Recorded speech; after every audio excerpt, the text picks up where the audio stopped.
সংগঠনটির কথা বললাম, যারা বাংলাদেশের নারী সমাজকে অপমানজনক শব্দ ব্যবহার করে।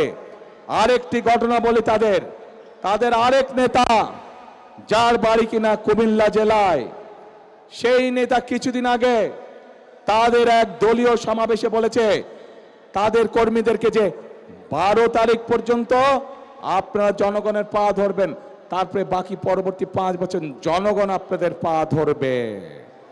প্রিয় ভাই বোনেরা, চিন্তা করুন, এই রকম কথা কে বলতে পারে যে 12 তারিখ পর্যন্ত তাদের নেতাকর্মীরা জনগণের পা ধরবে, তাহলে 12 তারিখের পর থেকে জনগণ তাদের পিছে পিছে ঘুরবে, জনগণ তাদের পা ধরবে। এই কথা থেকে প্রমাণিত হয় কি তাদের মেন্টালিটি, কোন পর্যায়ের মানুষ হলে তারা জনগণকে নিয়ে এরকম তুচ্ছ তাচ্ছিল্য কথা তারা বলতে পারে।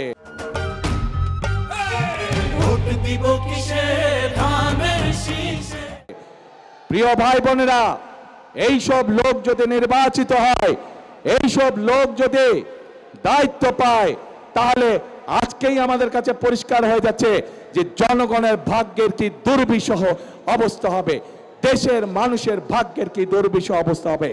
যাদের মনে এই কথা এবং মনের কথাই বেরিয়ে এসছে তাদের বাস্তবে। কাজেই প্রিয় ভাই বোনেরা, এইসব গুপ্তদের বিরুদ্ধে আপনাদেরকে সতর্ক থাকতে হবে, সজাগ থাকতে হবে। যারা দেশের মানুষকে সম্মান করতে জানে না, যারা পরিকল্পনা করে রাখে যে 12 তারিখের পর থেকে তারা জনগণকে নাকে দড়ি দিয়ে ঘোরাবে, তাদেরকে উচিত শিক্ষা আপনাদেরকে দিতে হবে। প্রিয় ভাই বোনেরা, এইসব গুপ্তরা সেই 86 সাল 71 সাল ইতিহাস যদি দেখি আমরা, সব সময় যারা দেশ থেকে পালিয়ে গেছে তাদের সাথে সব সময় এপাশ নালে ওপাশ, মুদ্রার এপেট নালে ওপিট হিসেবেই তারা ছিল।